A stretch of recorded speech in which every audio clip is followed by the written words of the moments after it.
आज न्यूज देखे मैंने, कल से 2-3 दिन से न्यूज देख ही रही हूँ। शरीयत के नाम पे माशाल्लाह बहुत सारी औरतें आई हैं, मुसलमान की बहनें, जिनको मैं सैल्यूट करना चाहूंगी, क्योंकि एक हद तक सही भी है, हमें बाहर आना पड़ेगा। क्योंकि जैसे इन लोगों ने अपने हथियार लेडीज बनाए हैं, जैसे साध्वी प्राची ले लो, दूसरी साध्वी जो भी है वो बालिका, एंड यार इनके नाम भी नहीं आते हमें।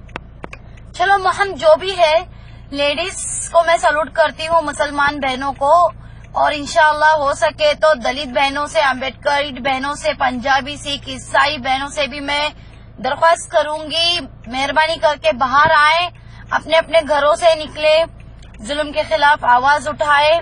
और यही नहीं, जितना अगर जुल्म बढ़ेगा तो जुल्म के खिलाफ आवाज उठानी पड़ेगी। दूसरी बात, प्राइम मिनिस्टर जी, आदरणीय प्रधानमंत्री जी, मुझे कहना पड़ता है क्योंकि आप देश के प्रधानमंत्री हो, तो जरा कान खोल के सुन लीजिए। इस भारत को आपकी नहीं, आपको इस भारत वालों की जरूरत है। प्रधानमंत्री बहुत आए और गए, भारत वही है जहाँ था और वहीं रहेगा।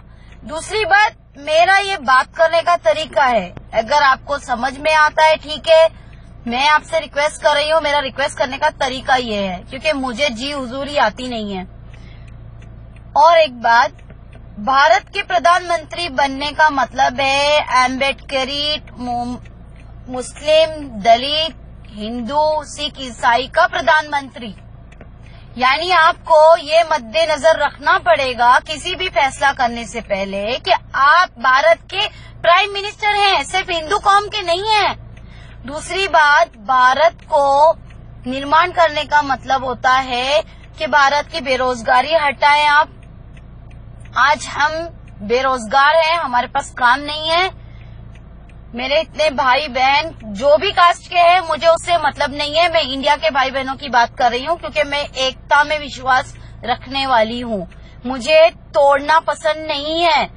जब मुट्ठी बनती है ना, तो ही हम दूसरे दुश्मन देश को बर्बाद कर सकते हैं। तो जब आप ये मुट्ठी को ही अलग अलग हिस्सों में बांट दोगे, तो आपको, आपके देश को, हमारे देश को, किसी दुश्मन देश को उड़ाने की जरूरत नहीं है। हमारे देश को हमारे देशवासी ही मिलके एक दूसरे के टुकड़े कर देंगे और हो गया भारत का निर्माण, विनाश।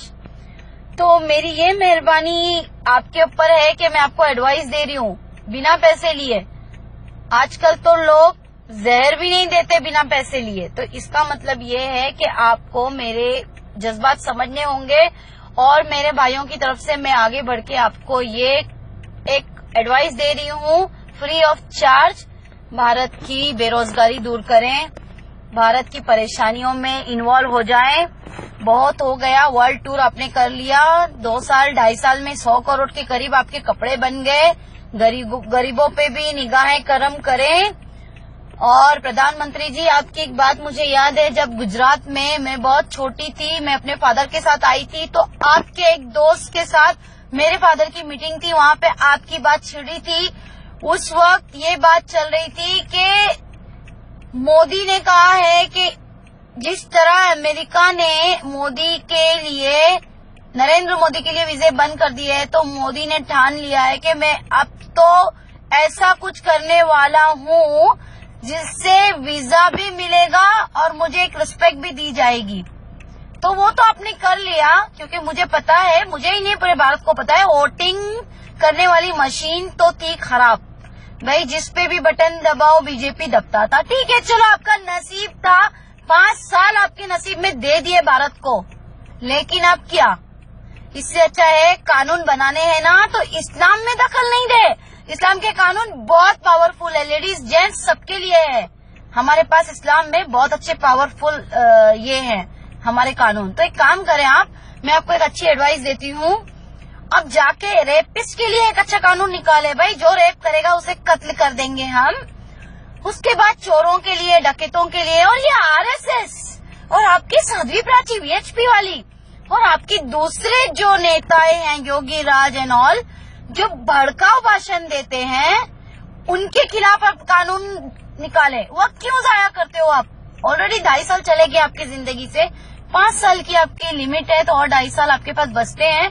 तो मैं कहती हूँ भारत का प्रधानमंत्री बने हो तो लोगों के सामने एक रिस्पेक्ट हो यार। आपके सामने, मुंह के सामने सब बोल देंगे है मोदी, जय मोदी, लेकिन पीछे जो बातें होती है वो देखो आप।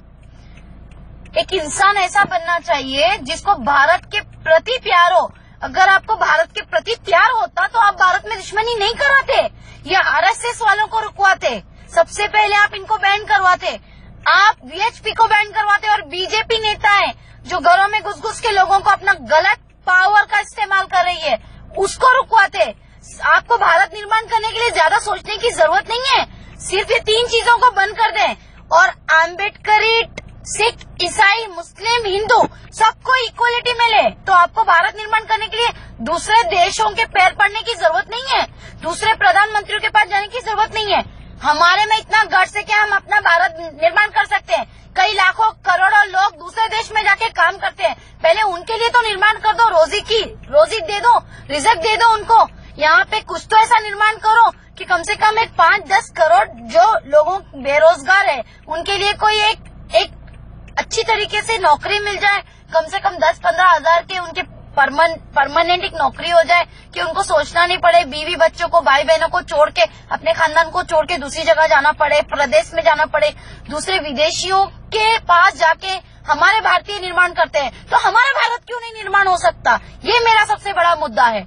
दूसरी बात, प्रधानमंत्री को तो बहुत एडवाइस हो गई भाई, मैंने दे दिया और प्रधानमंत्री तक ये मेरा वीडियो तो पहुंचता है, मुझे न्यूज भी मिलती है, क्योंकि कुछ तो धमकियां मुझे आ रही है कि वीडियो नहीं पोस्ट करे। मैं तो करूंगी भाई, मैं मुस्लिम लड़की हूँ और एक लड़की हूँ, मुझसे नहीं डरो, मुझसे अकेली से नहीं डरो। अब यास्मीन वीडियो पे नहीं है, अब हर घर में यास्मीन है, हर घर में यास्मीन अरोरा मुंशी है। किस किस को रोकोगे? मैं वीडियो पोस्ट करूंगी क्योंकि मैं सच्चाई हूँ, मैं हूँ वो माता, भारत माता की मैं हूँ वो माता। तो आप मुझसे डरो। आज के बाद मैंने हर एक को जबान दे दी, हर एक को सोचने के लिए दिमाग दे दिया। दूसरी बात भाइयों, एक बात कहना चाहती हूँ मुस्लिम भाइयों के लिए, फिलहाल दूसरे भाइयों तक मैं आऊंगी इंशाल्लाह। 25 करोड़ है हम ना, 25 से 30 करोड़। तो भाइयों एक ट्रस्ट बनाओ, 100 रुपया निकालो हर महीना।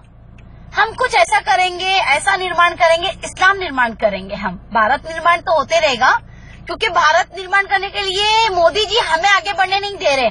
अगर हमें मौका देना मोदी जी को, मैं भारत की कसम खा के कहती हूँ, मैं इस्लाम की कसम खा के कहती हूँ, मोदी जी अगर मुझे सिर्फ 6 महीना साथ में लेके चले, सिर्फ मुझे, एज ए असिस्टेंट, मैंने अगर भारत का निर्माण नहीं किया ना तो मेरी गर्दन काट देना। क्यों? क्योंकि एकता में जो ताकत है ना मोदी जी, बहुत बड़ी ताकत है, भारत को कोई हिला नहीं सकता और भारत बहुत ऊपर तक जाएगा इंशाल्लाह। और रही बात भाइयों, मेरी एडवाइस थी 100 रुपया महीना आप लोग एक ट्रस्ट बनाओ, मुस्लिम का खास करके। देखो 100 इंटू 25 करोड़, 100 इंटू 25 करोड़। आप लोग मैथ्स में मेरे से ज्यादा अच्छे हैं यार, मैं तो पढ़ी लिखी नहीं हूँ, मैथ्स मुझे आता नहीं है। आप कैलकुलेशन करो, मेरे ख्याल से 25,000 करोड़, 2500 करोड़, पता नहीं कितना तो होता है, देख लो। हम उसमें बहनों की शादी कर सकते हैं, गरीब लोगों की, हम किसी के कफन में पैसा दे सकते हैं, हम जो बेरोजगार हैं उनके लिए कोई निर्माण कर सकते हैं। हम मुसलमान तो अम्बेडकर जी और पंजाबी जी, सिख, ईसाई जी, भारत का निर्माण भाई कोई नहीं करेगा। अगर मुझे भी प्रधानमंत्री बना दोगे ना, मैं भी आपको यही बोलूंगी, अरे भाई मैं ये कर दूंगी, मैं वो कर दूंगी, मैं ये दुनिया उधर कर दूंगी, सूरज निकाल के जमीन पे ला दूंगी और चांद ला के मैं जमीन पे आपके हाथ में दे दूंगी, लेकिन मैं कुछ नहीं कर सकती, मुझे माफ करना। मैं भी एक इंसान हूँ, मोदी भी एक इंसान है, सब इंसान है। दूसरों के ऊपर जीना छोड़ दो, दूसरों के भाषणों पे वाह करना छोड़ दो, दिमाग लगाओ, अपने निर्माण खुद करो। अम्बेडकर अपने निर्माण करो, सोसाइटी बनाओ, पंजाबी अपनी सोसाइटी करे, सिख अपनी सोसाइटी करे, ईसाई अपनी सोसाइटी करे और इस्लाम वालों, मुसलमान अपनी सोसाइटी बनाए। पहले तो आप खुद अपने एकजुट हो जाओ भाइयों। मुसलमानों को एकजुट होने में बहुत कम वक्त बचा है। प्लीज रिक्वेस्ट करती हूँ, अगर आपकी ये बहन की बातें पसंद आई हो तो मेरा वीडियो शेयर करो। मोदी जी के लिए एडवाइस है, मोदी जी तक ये वीडियो शेयर करो ताकि 6 महीने के लिए मुझे एक जॉब मिल जाए। मैं जॉबलेस हूँ, मोदी जी, मैं 6 महीने में आपके भारत का निर्माण, मेरे भारत का निर्माण सच्चे दिल से करूंगी। अगर मैंने 6 महीने में आपको असिस्ट करके, मुझे आपसे पेमेंट भी नहीं चाहिए, बिना पेमेंट मैंने आपको असिस्ट करके मेरे भारत को ऊपर नहीं लाया, तो मैंने कहा है मेरी गर्दन कलम कर देना। यास्मीन अरोरा मुंशी। जय हिंद, जय इस्लाम।